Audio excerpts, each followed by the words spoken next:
Hoje com o pastor Joseph Prince. Olá, igreja, que bênção ir até a sua casa, mais uma vez, e poder participar daquilo que Deus está fazendo na igreja neste tempo. E te dar uma palavra de Deus, que eu creio que recebi do Senhor para este momento.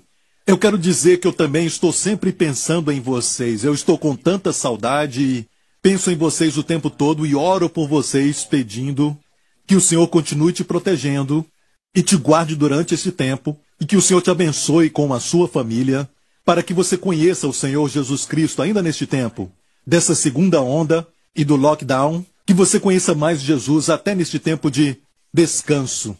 É o que eu creio que Deus está fazendo, nos permitindo tirar, até mesmo forçadamente, um tempo de descanso, neste momento, que possamos conhecê-lo ainda mais. Não fique só assistindo, sabe, o Netflix ou então as novelas da televisão. Tudo isso é muito bom, mas dedique um tempo também para estar com o Senhor.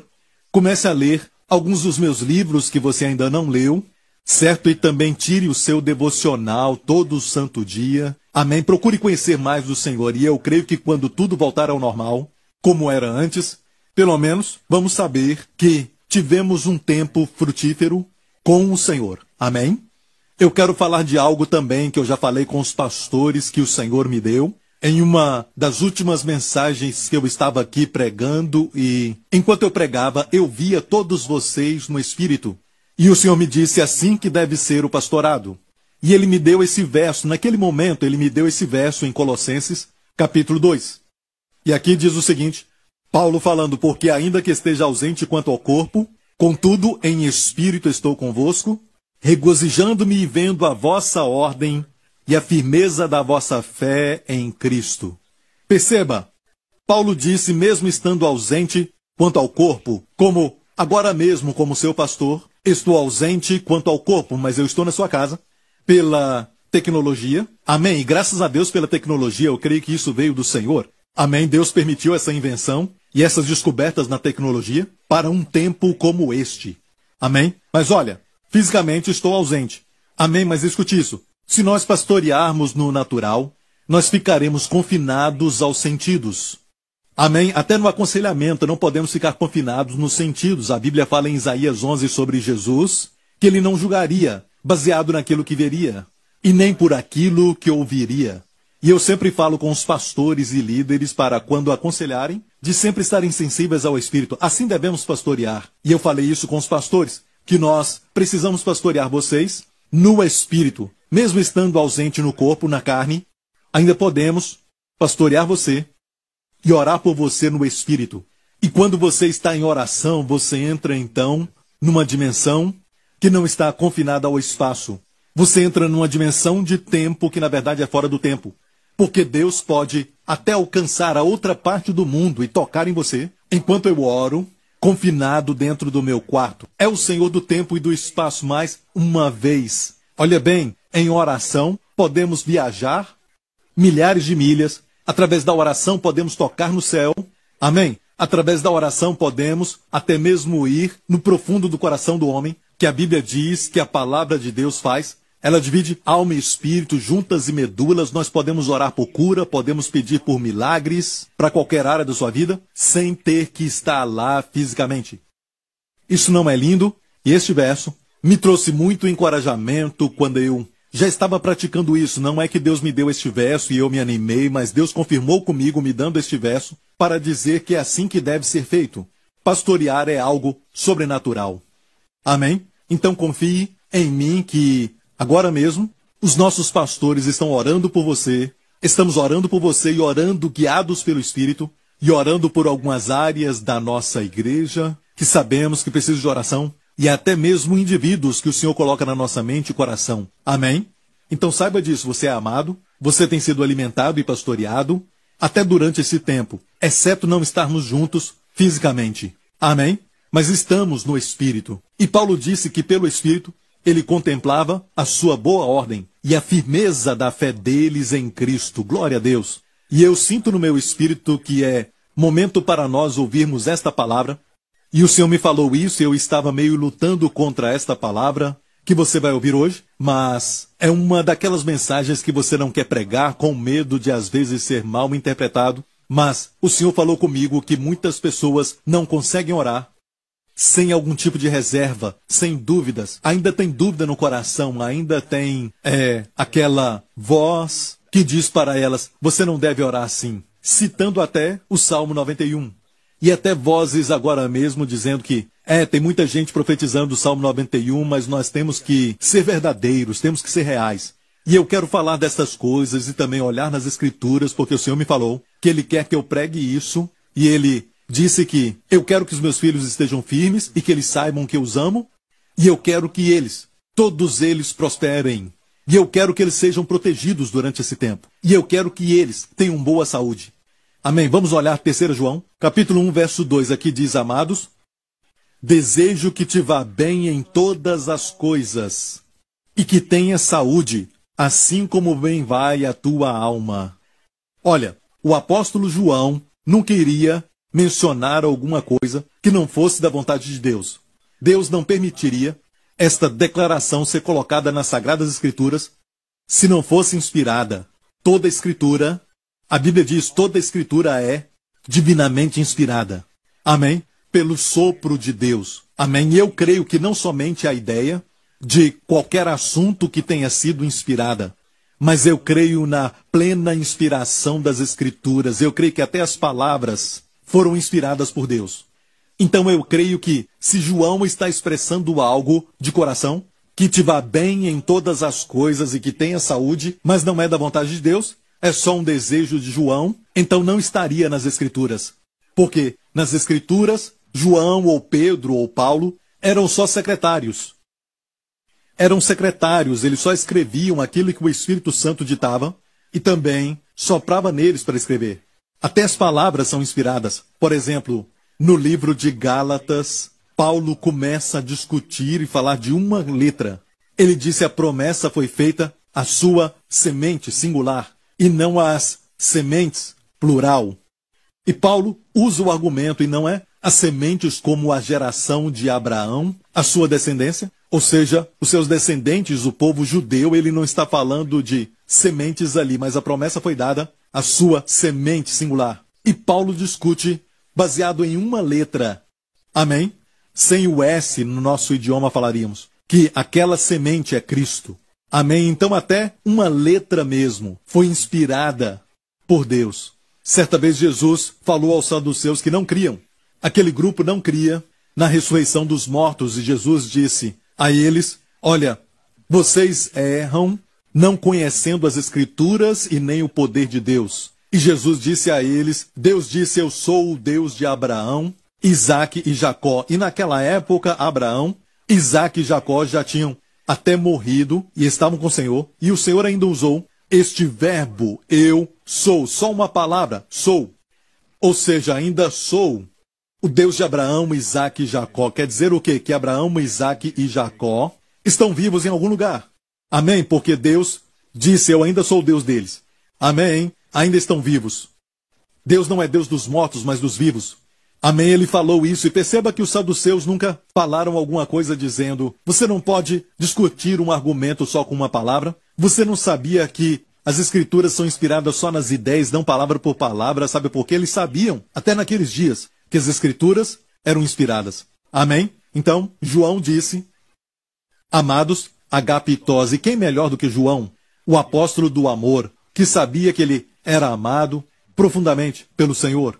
Ele se chamava do discípulo que Jesus amava. Então Deus o usou para expressar a sua vontade a nós. Amados, desejo mais do que tudo. Tem uma versão que diz mais do que tudo. E nessa versão diz eu desejo. Olha bem, esta palavra pode ser usada como oração no grego ou também pode ser desejo. É usada para ambos. Por exemplo, essa palavra é usada em Tiago, quando diz, confessai os vossos pecados uns aos outros e orai uns pelos outros, e não desejar para que todos sejam curados, mas orar. Então aqui pode ser orar, eu desejo ou eu oro para que te vá bem em todas as coisas, e que tenha saúde, assim como vai bem a tua alma.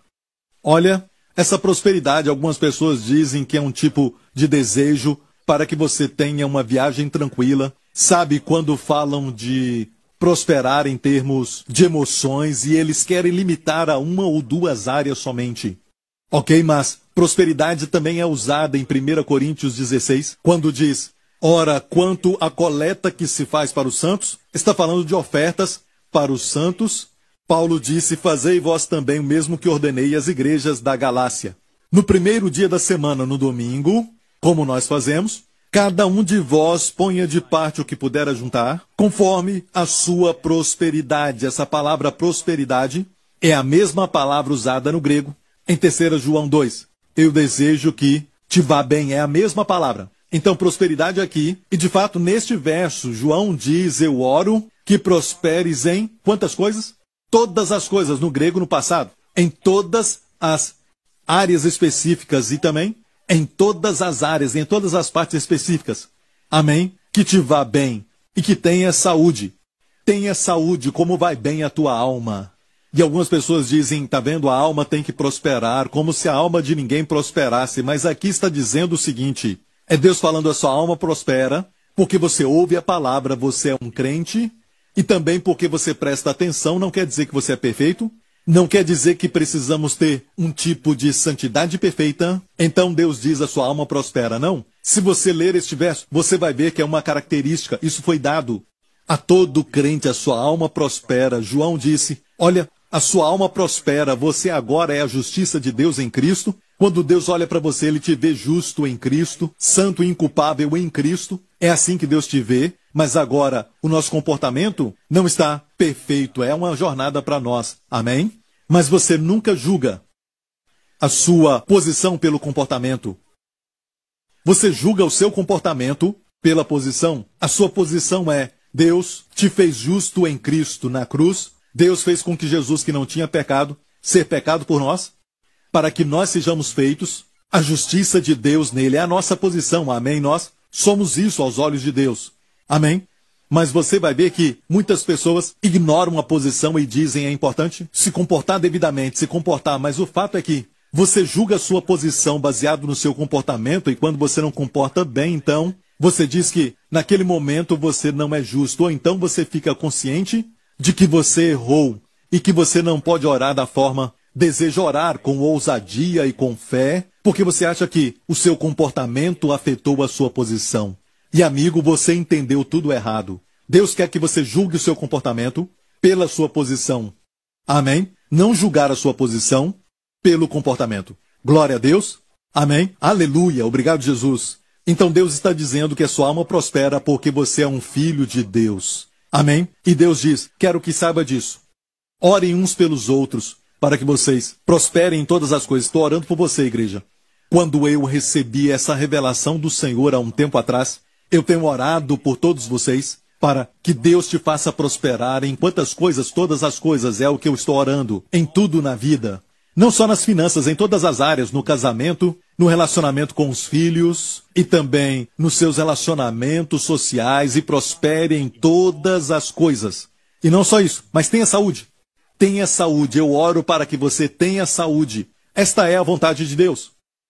Como vai bem a tua alma? Então é Deus falando. Ele quer estas áreas prósperas e com saúde, seguindo a prosperidade da sua alma. Como te vai bem na alma, porque isso já foi dado. Porque você sendo crente, a sua alma vai bem. Amém? É Deus dizendo: eu desejo de todas as formas e oro acima de tudo. E precisamos orar isso. Às vezes pensamos assim: porque algo é da vontade de Deus, não temos que orar para que isso aconteça. Porque Deus quer assim. Jesus morreu para dar isso para nós. Então já sabemos, amém? E tudo já foi feito, não temos que orar. Mas se olhar as Escrituras, orar é algo que você não só ora para que algo aconteça, porque alguns pensam que Deus deve ser convencido a fazer algo bom. Precisamos orar então para dar razão para Deus, para fazer algo bom.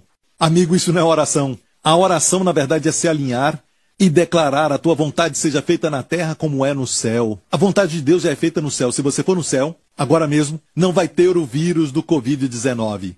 No céu, não existe doença nem enfermidade, por isso não tem hospital no céu. Não tem escassez, não falta nada, não tem pobreza. Amém? No céu. Mas o amor ao dinheiro. Então, amigo, você não pode abençoar o pobre. E alguns dias eu estava olhando para algumas crianças que são pobres, numa região das Filipinas, e a nossa igreja está envolvida. E, igreja, eu quero te dizer que você está ajudando, agora mesmo. Amém? Providenciando para aquelas crianças muitas toneladas de arroz, para aquelas crianças pobres, vivendo nas favelas das Filipinas, um lugar chamado Tondo. Você está envolvida nisso, igreja, e por isso eu te digo muito obrigado. Agradeço por sua generosidade. Estamos procurando formas de ser uma bênção, não somente em Tondo, mas também em outras áreas onde estamos ajudando alguns pastores durante esse tempo. E isso em todo o mundo inteiro. E estamos sempre procurando ser uma bênção. E não podemos fazer isso se não tivermos os meios, se não tivermos a provisão. Amém? E alguns falam então da teologia da prosperidade, mas na verdade as pessoas, quando oram para que Deus os faça prosperar, oram com reservas, porque não têm certeza que Deus quer isso. Dizem, Deus, prospera os meus negócios, mas depois tem aquele pequeno tipo de sentimento, ou até mesmo um incômodo, um pensamento na sua mente que diz, Deus não quer que você prospere, e eles ficam provavelmente assistindo vídeos no YouTube ou ouviram uma mensagem de alguém dizendo a falsa teologia da prosperidade e ficam com dúvida. Então, amigo, tem algo sobre o reino de Deus. Ele opera pela fé, pela graça e pela fé. Ou seja, se você não usa a fé, sem fé é impossível agradar a Deus. Na verdade, a Bíblia diz que tudo aquilo que não é feito pela fé é pecado. Então pense nisso, que essa seja a definição de pecado para a nossa vida, e pensamos nas coisas grandes como adultério, homicídio e coisas desse tipo. Mas a Bíblia diz que aquilo que não é da fé é pecado. E sem fé é impossível agradar a Deus. Amém? Então, como aquela mulher com fluxo de sangue. Se lembra da história? A Bíblia diz que tinha uma mulher com uma hemorragia de 12 anos e aquela mulher sofreu nas mãos de muitos doutores.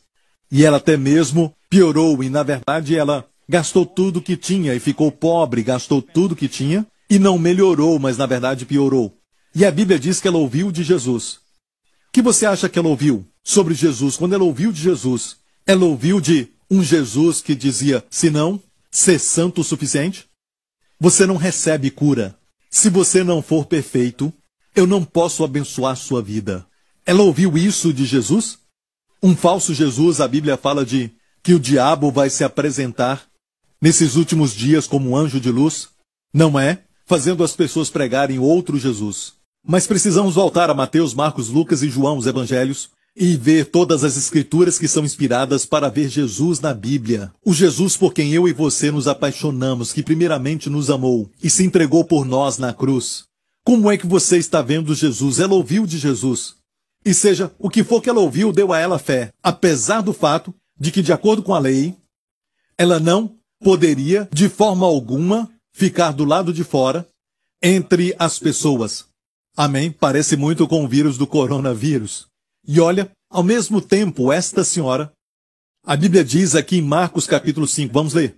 A Bíblia diz, ouvindo falar de Jesus, veio por detrás e tocou na sua veste. Porque dizia, no grego, ela continuava dizendo, tempo imperfeito, ela continuava dizendo, se tão somente tocar nas suas vestes, ela disse, sararei. E logo se lhe secou a fonte do seu sangue e sentiu no seu corpo estar já curada daquele mal.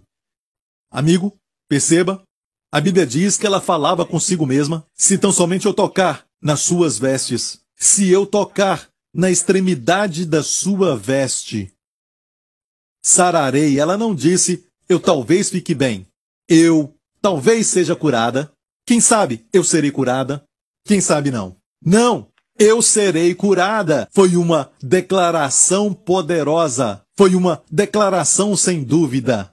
Amém? Eu serei curada. Então o que ela ouviu de Jesus? Ela ouviu de um Jesus que queria curar, que queria usar o seu poder para o seu benefício, para o seu bem, para te ajudar, para te abençoar. Isso foi o que ela ouviu de Jesus. Amém? Olha, a sua revelação de Jesus não foi completa ainda. Amém? Muitas pessoas que vão a Jesus primeiramente, talvez tenham uma fé sobre a bondade de Jesus e o seu desejo de usar seu poder, mas não o conhecem pessoalmente. E ela foi por trás e recebeu a sua cura. Ela pegou aquela cura, certo? E se lermos, vamos ver o que Jesus disse. Aqui diz que a mulher ficou com medo, porque Jesus sentiu o poder sair dele. Ele perguntou, quem me tocou? Então a mulher, que sabia o que lhe tinha acontecido, temendo e tremendo, aproximou-se e prostrou-se diante dele e disse-lhe toda a verdade. E ele lhe disse: filha, a tua fé te salvou. Olha, a tua fé, perceba, mesmo seu poder sendo liberado, ele não disse: meu poder foi que te salvou. Minha graça foi o suficiente para você. Ele não disse essas coisas. Ele disse: filha, olha, a tua fé te salvou. E olha bem a fé. A fé opera não quando olhamos para a nossa fé. A fé funciona quando vemos Jesus na plenitude da sua graça. Amém? Cheio de graça e de verdade, a Bíblia diz. Jesus, da sua plenitude todos recebemos. Cheio de graça e verdade. A lei foi dada por Moisés, mas a graça e a verdade vieram por Jesus Cristo. A lei foi dada. Sabe, os 10 mandamentos foram dados de uma distância. Deus falou para o povo não se aproximar. Ele pôs limites no Monte Sinai. Amém? A lei foi dada. Eu posso te mandar para entregar uma boa comida. E de fato nós mandamos uma comida boa para um dos nossos pastores, para que ele comesse, amém? Então podemos entregar algo para alguém, certo? Através de entrega, amém? Especialmente agora neste tempo. Mas isso não é nada pessoal. Estamos esperando aquele dia quando vamos estar juntos, para estarmos em pessoa aí. A graça e a verdade vieram por Jesus Cristo. Vir em pessoa e dar de uma distância muito diferente. A lei foi dada por um servo. A graça e a verdade vieram por Jesus Cristo. A lei diz: não, não, não. A lei diz: eu quero, eu vou, eu faço, eu vou. Amém.